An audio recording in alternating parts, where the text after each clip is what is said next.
Welcome back, or if you're new here, hello, my name is Katie, and today I'm going to be reacting to episode 3 of season 4 of Attack on Titan.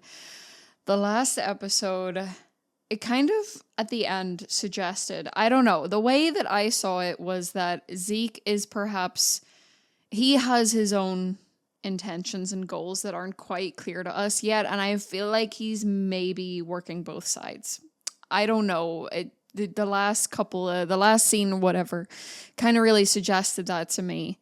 And also we saw a lot of struggling on REINER'S side in the last episode, you know, trying to talk about his time on the island and how hellish it was, but he was just recounting some memories that he had with the scouts, and I can see right through that. Anyways, before we get into this episode, if you want to see more content from me, don't forget to subscribe. You can also join at my Patreon if you want to see fully uncut early access reactions to Attack on Titan and everything else I'm currently reacting to. It's $3 a month over there, and I really appreciate the support. But yeah, without further ado, let's get into episode 3 of season 4 of Attack on Titan. 私たちは見捨てられたんだ。だから壁に囲まれた収容所に住んでいるんだよ。私たちには悪魔の血が流れているからね。お前にお父さんがいないのもそのせいだ。お父さんはマーレ人だから。エルディア人と一緒にはいられないんだよ。Oh. マーレ人に生まれていれば。Was that Reiner? Oh. That was Reiner as a kid. He looks so like that other kid. Is it Falco? He looks so like that other kid. I was like, so his father was a Marleyan.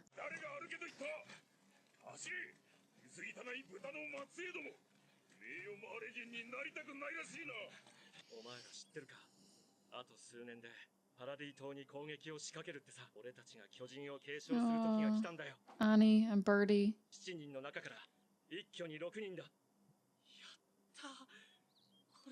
That's truly what he believed.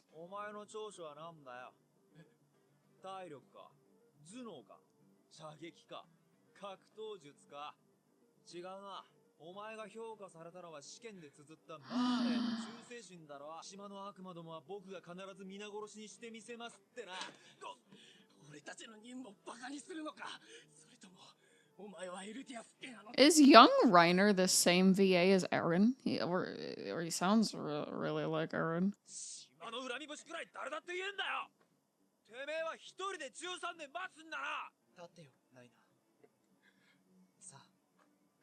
Oh, that's all he wanted. Oh my god.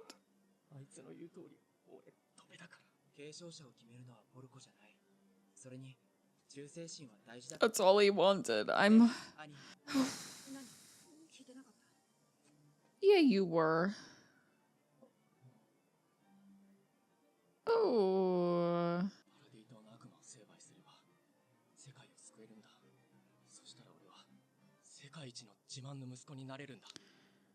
Oh my god, my heart. What the fuck? That's so sad.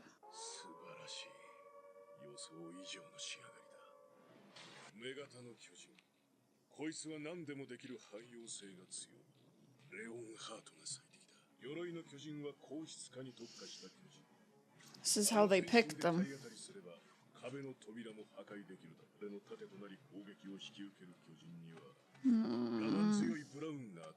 God, they were just babies.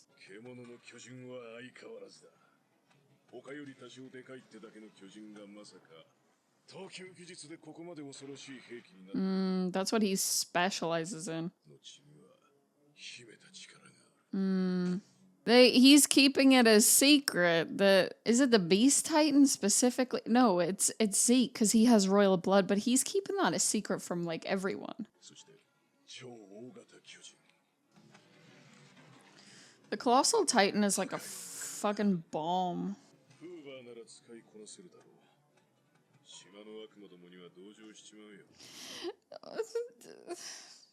I know they like put them through like, you know, what the fuck ever kind of horrors, war training, whatever, but looking at Birdie as a child and being, yeah, he can handle it, god of destruction. What? do you mean? 子供に始祖奪還計画を託すな。 Yeah! Yeah! たった今、その子供たちが国を一つ潰してみせたじゃない。どんな手を使いやがった。ドベはお前だった。それだけだろ。He initially wasn't chosen. ボルコ But then 軍の決定に had to be when he got eaten and then Ymir got eaten. Oh my god. He's so happy that his mom is proud of him. Is that his dad? そうなんでしょ。母さんは僕が生まれる前、この弊社で働いてた。ほら見てよ。僕と母さんは名誉マーレ人になった。 Oh no. ふざけるな。 Oh no. あの女に言われてきたんだろう。俺に復讐するために。くそー。縛り首にしてんだろう。俺は逃げ切ってやるからな。お前がエルディアの悪魔の親子から。 Oh, I can't do this. 俺は鎧の巨人を託された選ばれた戦士。島の悪魔からみんなを救い、世界の英雄になるんだ。 So much to unpack here because I feel like Reiner just doesn't even fucking... the whole thing is like not even crossing his mind. It's like he's being taught this thing. It's being drilled into his brain, but that's not his motivation. His motivation is to be loved by parents. This show, man, I actually can't deal with it. 本当に壁を破壊しても壁の王は始祖の巨人を行使しないのかな。なんだよ。まさか島の悪魔を殺すことをためらっているのか。奴らが何をやったか忘れたのか。俺たちは世界を代表して悪魔を There he 選 is, ばれた戦士なんだ。 going by the script. 涙すまない。お前は本当は戦士に選ばれるはずじゃなかったのに。お前を持ち上げたり弟を貶めたりして軍に印象操作したんだ。俺は弟を守りたかった。なんで謝るんだよ。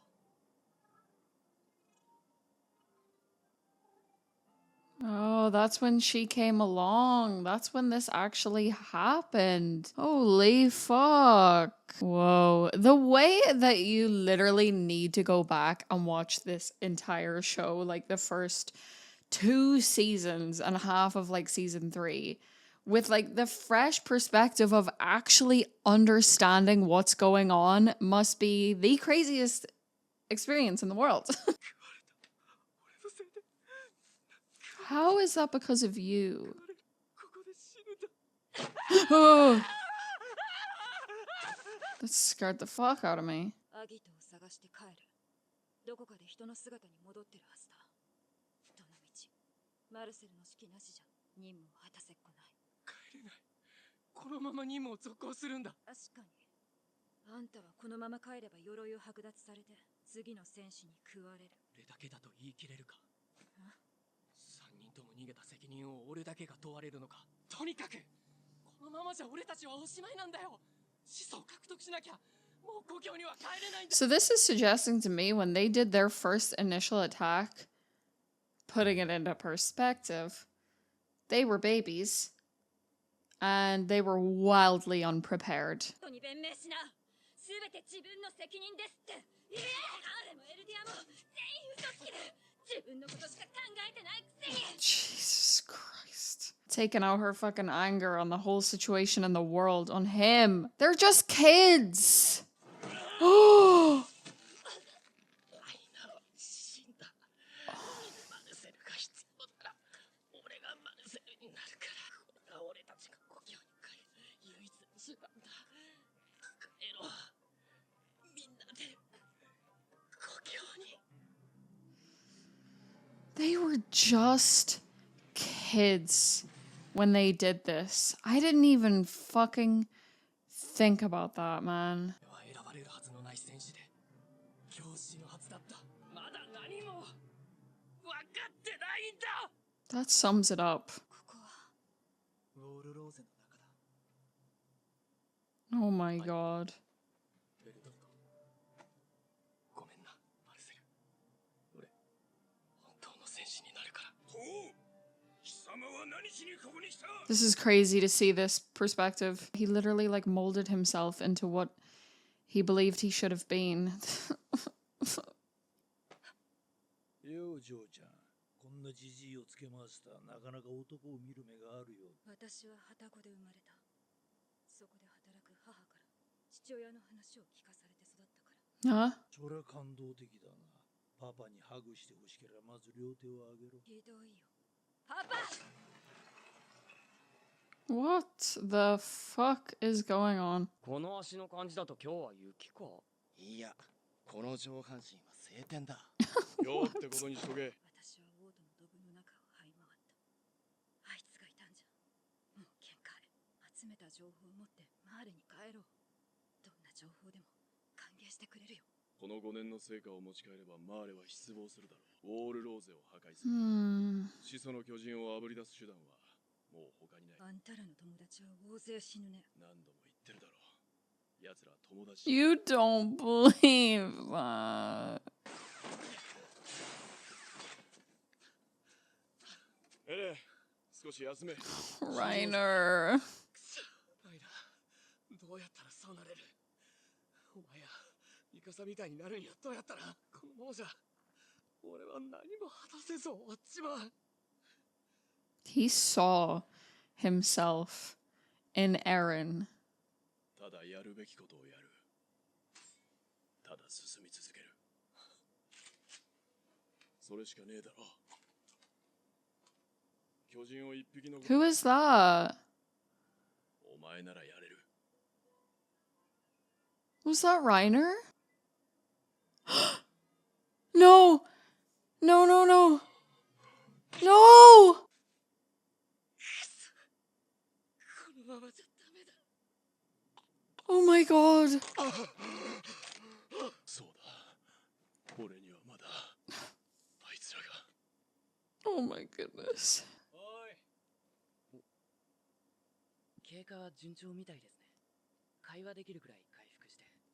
まあな、ここに心的外傷の治療に来てるが、俺のは嘘だ。記憶障害で家まで帰れないってことにしてるが、本当は帰りたくないだけだ。 Is that Eren? 今は家族に顔を合わせづらくてな。君はいいやつだ。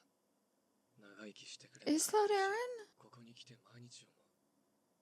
なんでこんなことになったんだろう。心も体も蝕まれ、徹底的に自由を奪われ、自分自身も失う。こんなことになるなんて知っていれば、誰も戦場なんか行かないだろう。ただし、自分で自分の背中を押した奴の見る地獄は、その地獄の先にある何かを見ている。それは希望かもしれないし、さらなる地獄かもしれない。 I'm convinced this is Eren. 俺は進み続けたものにしかわからない。 What is happening? What is happening? What is happening? You know, it never fully clicked with me until this episode that Reiner, Birdie, and Annie were so little, so young during the first attack. They were kids, desperate to find a way to make their mission work. Reiner molded himself into what he believed he had to be and struggled with it. And I think everything with Eren, like, and I think what suggests what I'm about to say is that I think they befriended Eren genuinely. And part of that is because, like, Reiner could see himself in Eren and his struggles.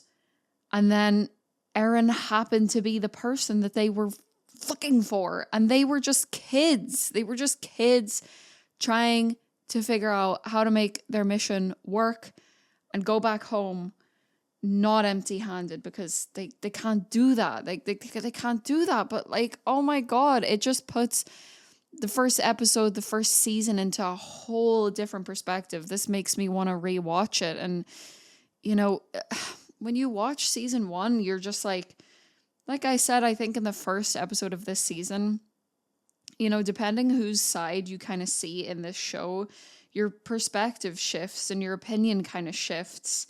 And I need to know how I would feel going back to rewatch season 1, particularly with this like new perspective and how it would make me feel. And it's just, I think like the overarching thing is that this world is just so cruel on both sides. There was just like children children on both sides.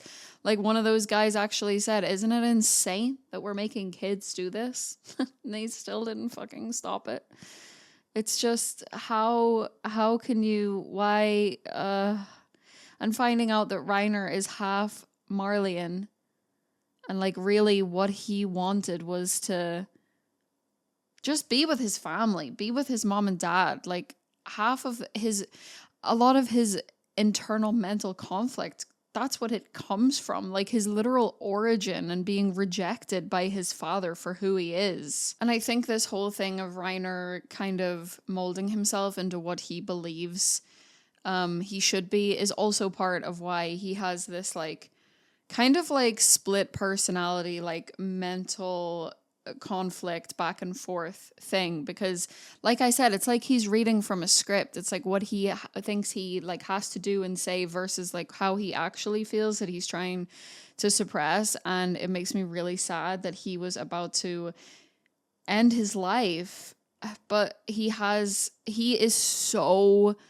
tormented, and now he's still got these kids that he has to look out for, and probably doesn't want history to repeat itself with them because he cares about them. That's just so heart-wrenching. I've felt things for Reiner throughout this series, but like I literally think in the space of like 3 episodes, he's become one of my favorite characters, if not like right up there in like the top 3 maybe. It's so nuanced and layered, and it breaks my heart when you see his journey and how he has had to mold himself, but how much he actually struggles with that. That just really breaks my heart. The only part of that episode that confused me was the Kenny thing and Kenny's daughter. That was such a brief moment of the episode that had me like, huh? Like I'm sure that'll get expanded upon, but in that episode, it almost felt misplaced. I was like, what's happening here? Wait, what? That person at the end, 100% Eren. So we have hints that Jean is in Marley, Eren is in Marley. There must be more of them. Eren is trying to fit in as a traumatized soldier. Maybe got his own leg off and he's not regenerating yet or whatever to like really fit in. But yeah, that's Eren. So what does this mean? Oh my God. Anyways, I hope you enjoyed my reaction to this episode. If you did, please give this video a thumbs up. Let me know what you think in the comments. And if you want to see more content from me, don't forget to subscribe. You can also join my Patreon if you want to. But yeah, in the meantime, take care of yourselves and I will see you in the next one. Okay, bye. A huge, huge thank you to all of my Patreon members whose support really, really helps my channel, and especially my highest tier members who are all on screen right now. I appreciate your support so much, and it really helps me continue doing what I love, which is sharing my reactions with you. So thank you so much.